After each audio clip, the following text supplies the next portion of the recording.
आदमी जब प्रसन्न रहता है ना तो कहता है हम आपके लिए जान दे देंगे, जान।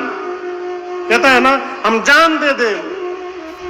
सामने वाला बाजार से चूहा मारने वाली दवाई लेकर आए और कहे एक ढक्कन पी के दिखाइए ना, थोड़ा पीजिएगा।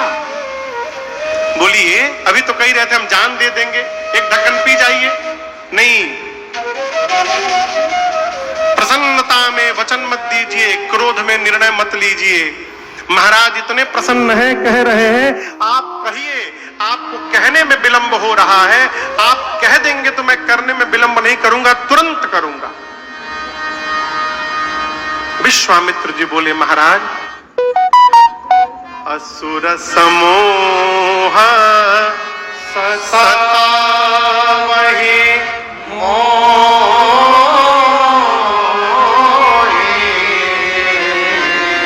मैं जाचन आयौ नृप तो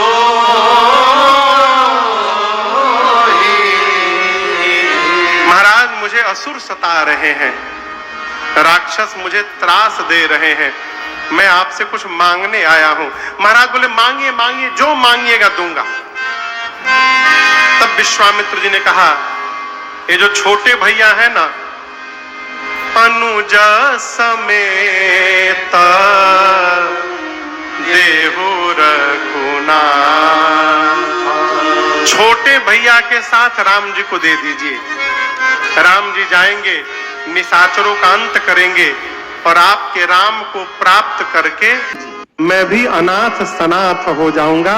आप महाराज मुझे राम जी को दे दीजिए। आपको बताऊं, अब तक जो महाराज कह रहे थे मांगिए मांगिए, जैसे राम जी को मांगा ना, महाराज का चेहरा उतर गया, हाथ पांव कांपने लगे। विश्वामित्र जी बोले महाराज देना है तो प्रसन्न मन से दीजिए, इस तरह रो कर देना है तो मना कर दीजिए, नहीं दूंगा। मैं यूं ही नहीं मांग रहा हूं, आप दीजिएगा तो आपकी जगत में कीर्ति बढ़ेगी और आपके बच्चों का कल्याण हो जाएगा। महाराज बोले कि मैंने मांगने के लिए कह दिया, इसका ये अर्थ कदापि नहीं होता है कि आप कुछ भी मांग लीजिएगा। हम यदि कुछ कहेंगे आपको तो हम कहना चाहते हैं मुनिवर कि आप भले मुनि हैं, तो मांगने का ढंग नहीं आता है। कैसे कैसे जीवन में 4 पुत्र मुझे प्राप्त हुए, ये मैं जानता हूं कि मेरे गुरु जी जानते हैं, और आपने मुझसे मेरे राम को मांग दिया। मैं एक बात बोलूं आपको, राम में देखिए 2 अक्षर हैं, रा और म। कितने अक्षर हैं? 2। मैं कह रहा हूं राम के जगह भूमि मांग लीजिए, भूमि में भी 2 अक्षर है, जितना मांगिएगा उतनी दे दूंगा। भूमि के साथ धन मांग लीजिए, धन में भी 2 अक्षर है, मांगिए जितना मांगिएगा दे दूंगा।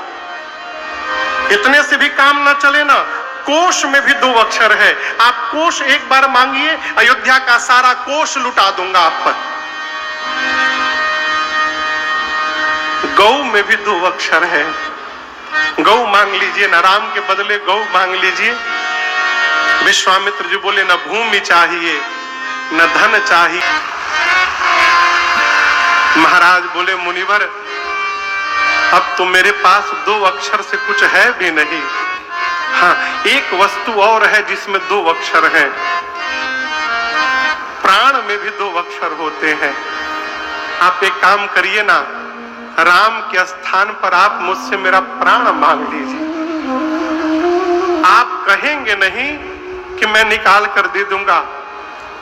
सो मुनि देहु निमिष एक माहि, पलक झपकने में जितना समय नहीं लगता उससे कम समय में मैं अपना प्राण निकाल करके आपको दे दूंगा। आप राम के जगह प्राण मांग लीजिए। विश्वामित्र जी मैं प्राण तो दे सकता हूं लेकिन अपने राम को नहीं दे पाऊंगा, मैं राम नहीं दूंगा आपको।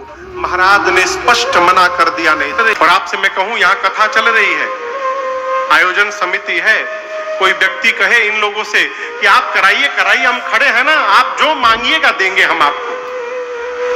और जिस दिन समिति के लोग चंदा मांगने जाएं उस दिन बोले हमारे पास है ही नहीं, हम कहां से दे, नहीं देंगे। पहले कह रहा था देंगे देंगे, बाद में मना कर दे, ना दूंगा। ये ना सुनकर समिति के लोग प्रसन्न होंगे कि क्रोध में आएंगे? बोलिए, क्रोध में आएंगे ना।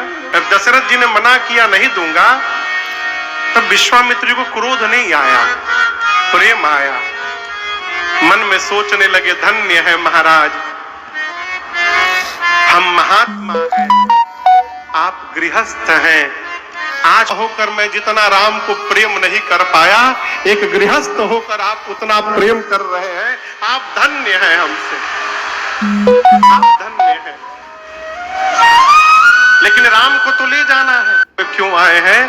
महात्मा होकर मैं जितना राम को प्रेम नहीं कर पाया, एक गृहस्थ होकर आप उतना प्रेम कर रहे हैं। आप धन्य हैं हमसे, आप धन्य हैं।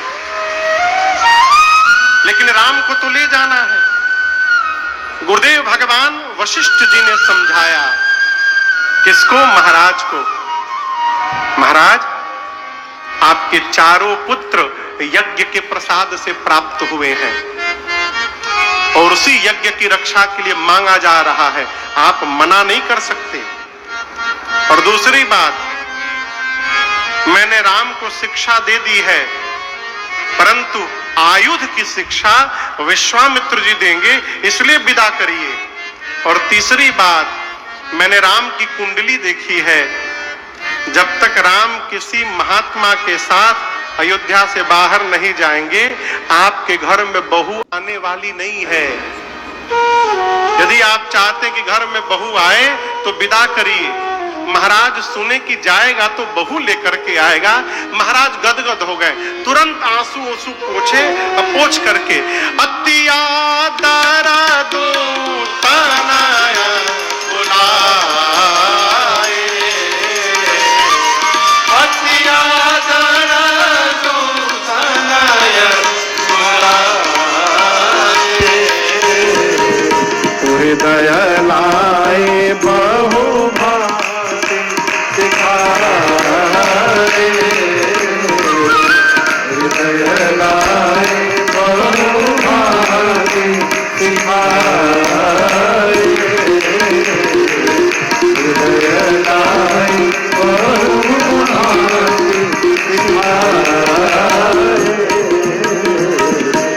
लक्ष्मण जी को बुलाया, हृदय से लगाया, समझाया।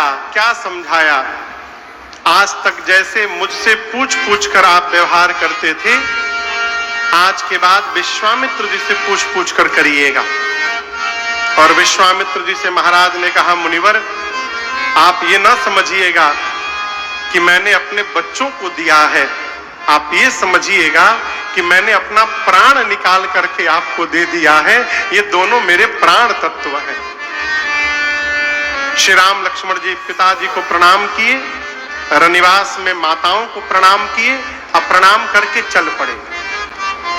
चलते चलते ताटक बन आया, जहां ताड़का नाम की राक्षसी रहती थी। ताड़का को पहले से पता था कि विश्वामित्र किसी को लाने गए हैं जो हम लोगों का वध करने वाला है, पहले से तैयार होकर बैठी थी। लक्ष्मण जी विश्वामित्र जी के साथ सत्संग करते जा रहे हैं, आवाज सुनाई पड़ी ताड़का को। सुनी ताड़का क्रोध कर भाई, विकराल रूप धारण करके दौड़ी। लक्ष्मण भैया ने देखा, बाण निकाल दिया, मार दूंगा। राम जी हाथ पकड़ लिए, बोले अबला है, हम रघुवंशी हैं, रघुवंशी अबलाओं पर प्रहार नहीं करते। विश्वामित्र जी बोले अबला नहीं, यही सबसे बड़की बला है, मारिए इसको। जैसे विश्वामित्र जी ने कहा, राम जी ने लक्ष्मण भैया से कहा, आप अपना बाण रखो।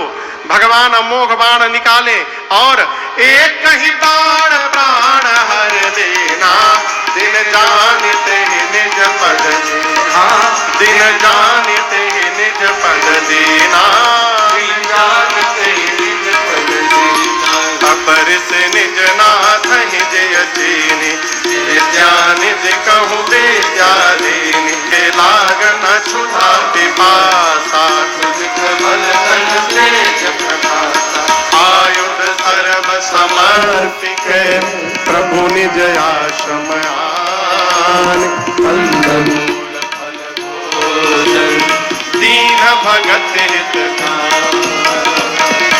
एक बाण में श्री राम जी ने ताड़का को समाप्त कर दिया। ताड़का का तेज भगवान के पद में प्रवेश किया है। ये दृश्य जब विश्वामित्र जी ने देखा तब जाकर उनको विश्वास हुआ कि ये भगवान है। दो विद्या दिए, बला और अति बला, जिससे न भूख लगे न प्यास, और जितने आयुध उनके पास थे सब श्री राम जी को समर्पित किया है। आश्रम लेकर आए, कंद मूल फल भोजन हुआ, रात्रि में विश्राम। सवेरे राम जी ने विश्वामित्र जी से कहा, गुरुदेव यज्ञ की रक्षा करनी है, यहां यज्ञ जैसी तो कोई रचना ही नहीं है। विश्वामित्र जी बोले, जिसके लिए यज्ञ कर रहे थे आप जब स्वयं चले आए हैं तो अब किसके लिए यज्ञ करना है। राम जी बोले, लेकिन गुरुदेव मैं इसके लिए आया हूं वो तो करना है, आप निर्भय होकर यज्ञ करिए। भगवान ने कहा, बाबा कहते हैं, प्रातः कहा मुनि सन रघुराए, प्रातः कहा मुनि सन रघुराए, निर्भय यज्ञ करहु तुम जाए, निर्भय यज्ञ करहु तुम जाए, के मुझारे आप रहे मख के रखवा, आप रहे मख के रखवारे, आप रहे मख के रखवारे। जैसे विश्वामित्र जी ने यज्ञ प्रारंभ किया बक्सर में, अग्निकुंड से निकलते हुए धुएं को देखकर मारीच और सुबाहु दौड़ पड़े। भगवान ने मारीच सुबाहु को देखा। राम जी सोचे, आज मार दूंगा मारीच को तो आगे सोने का हिरण कौन बनेगा, इसका काम है आगे, इसलिए उसको बचाने के लिए भगवान ने बाण से फर निकाला। बिनु फर बाण राम ते मारा, सतजोजन का सागर पारा, सतजोजन का सागर, सतजोजन का सागर पारा। और बिना फर का बाण भगवान ने मारा। बिनु फर बाण राम ते मारा, सतजोजन का सागर पारा, सतजोजन का सागर, सतजोजन का सागर पारा। पावक सरस बाहु पुनि मारा, अंजलि साचर कटक संहारा, अंजलि साचर कटक संहारा, अंजलि साचर कटक संहारा। माय असुर द्विज निर्भयकारे, अस्तुत करहि देव पुनि धारे, अस्तुत करहि देव पुनि धारे, अस्तुत करहि देव पुनि धारे। बिना फर का बाण भगवान ने मारीच को मारा। मारीच 100 जोजन दूर समुद्र के पार जाकर गिरा। सुबाहु को अग्नि बाण से जलाकर भगवान ने भस्म कर दिया और पीछे जितनी निशाचरी सेना थी एक ही बाण में समाप्त कर दिए। देवता पुष्प की वर्षा करके कहते हैं, बोलिए यज्ञ रक्षक भगवान की जय। भगवान यज्ञ की रक्षा करने के बाद कुछ दिन विश्वामित्र में रुके, बक्सर में रुके। एक दिन विश्वामित्र जी ने कहा राम जी से, प्रभु एक यज्ञ की रक्षा आपने यहां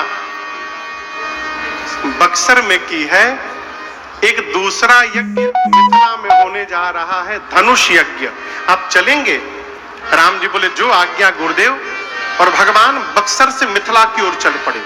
और ये शिला कैसी रखी हुई है, आपको पता है वो शिला कौन थी? कौन थी वो शिला? अहिल्या मैया।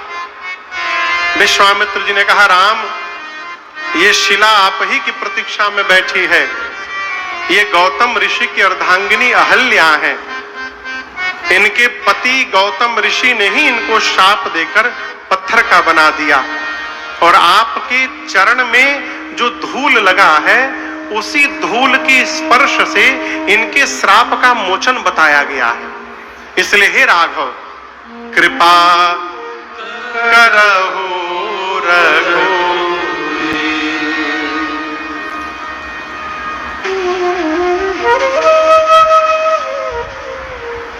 भवानी जी, क्या आपको लगता है कि राम जी को पता नहीं था वो कौन है? भगवान ने आने के साथ ही क्यों नहीं स्पर्श करा? राम जी को पता नहीं था? बोलिए, पता था। क्या राम जी को ये नहीं पता था कि मेरे चरण के रज के लिए बैठी हैं यहां पर? पता नहीं था? सब पता था। तो भगवान ने आने के साथ ही क्यों नहीं स्पर्श करा दिया? यहां दर्शन करिए, जब संत कृपा करने के लिए कह देते हैं तो फिर भगवान इस बात पर विचार नहीं करते हैं कि वो कृपा करने लायक है कि नहीं है। इसीलिए कहा गया है कि पहली भक्ति संत का संग करिए। जब आप संत के संग में रहेंगे तो संत जब भगवान के सामने बैठेंगे तो भगवान से प्रार्थना करेंगे, प्रभु उस परिवार पर अपनी कृपा दृष्टि बना के रखिएगा। और जब संत कृपा कर देते हैं तो राम जी विश्वामित्र जी के बोलने की प्रतीक्षा कर रहे थे। और जैसे विश्वामित्र जी ने कहा कि कृपा करहु रघुवीर, भगवान ने तुरंत चरण रज का स्पर्श कराया और स्पर्श होते अहिल्या मैया उठ के खड़ी हो गई वहां पर। युगों से जिसकी आंख बंद हो और जब वो आंख खोले और सामने साक्षात भगवान दिखाई पड़ जाए, जीव ऐसे ही पागल हो जाएगा। मां अहिल्या के एक एक रोंगटे खड़े हो गए, नेत्र से अश्रु निकलने लगा, व्याकुल होकर भगवान के चरणों पर गिर पड़ी। राम जी ने उठा करके पूछा, मुझे पता चला है कि आपके पति ने आपको श्राप दे दिया था। अहिल्या जी बोली, प्रभु अब तक मुझे भी यही लग रहा था कि मुझे श्राप दिया है, परंतु अब जाकर विश्वास हो गया है मेरे पति ने श्राप नहीं दिया था, मेरे पति ने मेरा उद्धार किया था। नाथ, यदि श्राप न दिया होता, श्राप न मिला होता तो आज आपका दर्शन कैसे प्राप्त होता? अब एक वरदान मुझे केवल दीजिए कि ये मन आपके चरण को छोड़कर और कहीं न भटके। अहिल्या जी ने जो वरदान मांगा भगवान ने प्रदान किया और मां अहिल्या अपने पति के साथ उनके लोक चली गई।